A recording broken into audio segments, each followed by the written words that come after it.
Hi hello नमस्कार श्री स्वामी समर्थ.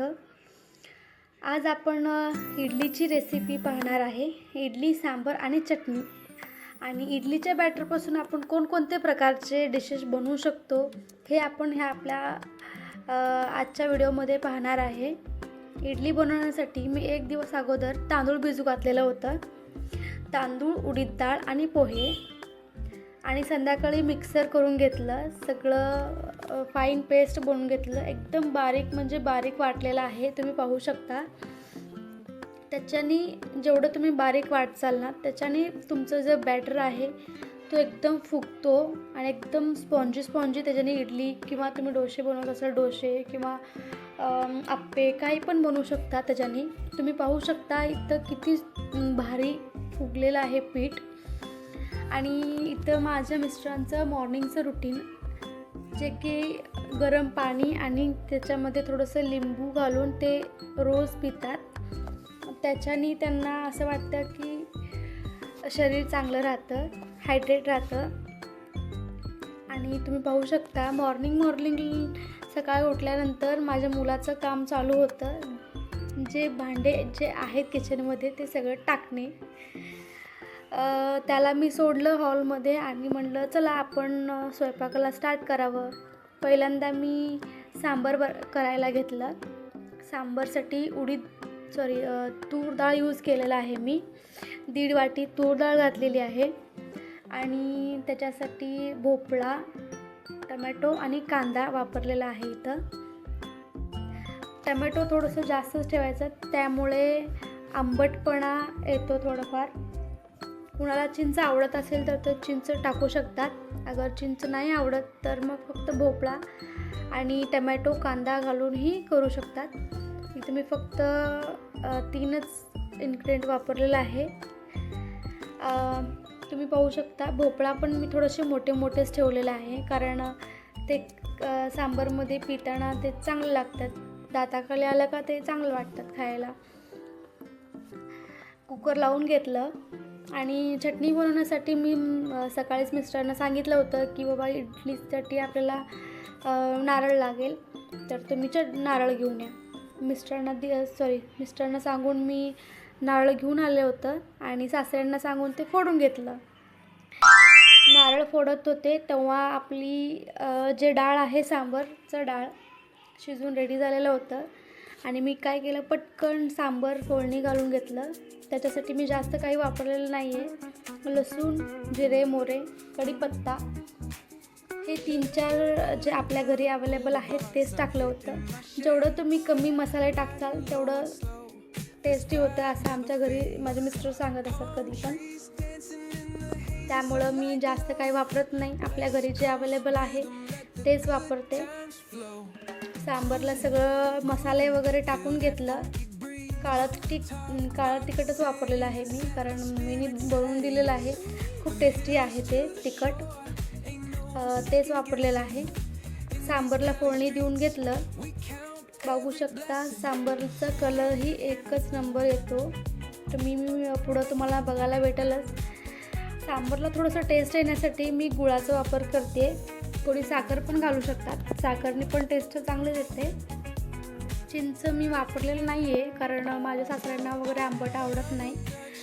त्यामुळं मग चिंच नाही घातलं मी, फक्त टमॅटोज वापरलेले आहे त्यासाठी. सांबार फोडणी देऊन झालेलं आहे आपलं. आता आपण चटणी तयार करण्यासाठी जे काही लागेल ते पाहू शकता. मी नारळ घेतलेला आहे आणि नारळ किसून घेतलं एकदम बारीक. सांबार पण रेडी झालेला आहे. कलर तुम्ही पाहू शकता एकच नंबर आला आहे.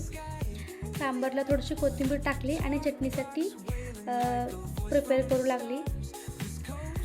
डाळ घेतलं, नारळ घेतलं, लसूण थोडीशी घालायचं, अद्रक टाकायचं, कोथिंबीर टाकायचं आणि 4 हिरव्या मिरच्या सगळं टाकून पाणी टाकून मी त्याचं एकदम बारीक असं पेस्ट बनवून घेतलेलं आहे. एकदम बारीक म्हणजे एकदम बारीक, नाही तर ते चोथा खाल्ल्यासारखं लागेल, म्हणून एकदम बारीक त्याचं पेस्ट बनवून घेतलं.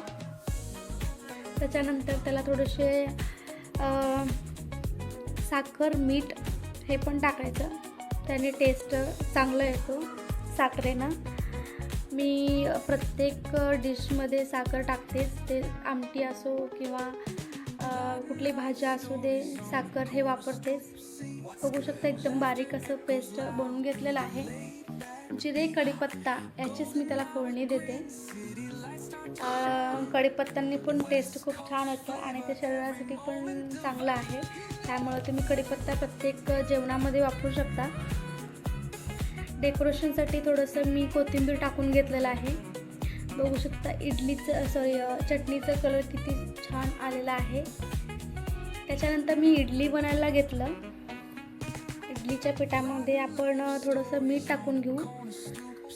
मीठ टाकून त्याच्यानंतर इडलीला तुम्ही पाणी गरम करून घेतलेलं आहे भांड्यामध्ये आणि इडलीच्या प्लेट्सला तेल लावून घेतलं.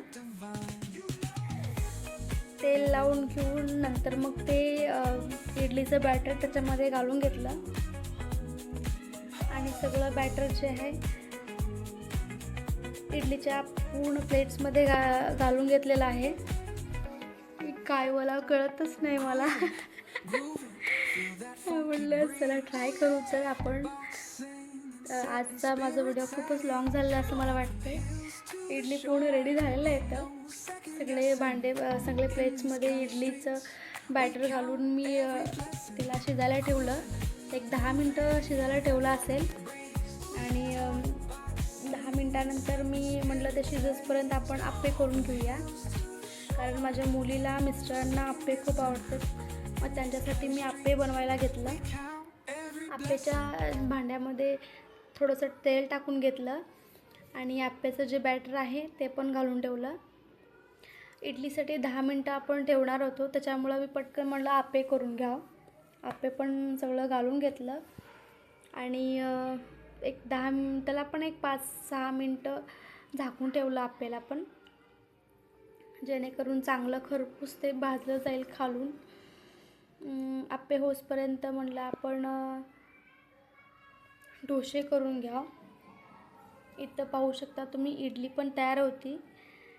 इडलीचे सगळे प्लेट्स काढून घेतले. पहिला चेक करावं लागेल की बाई इडली शिजली का नाही शिजली. शिजली असेल तर मग काढून घ्यायची सगळी इडली. मी इथं काढून घेतलेलं आहे इडली. आणि इडली काढून नंतर मग डोसेसाठी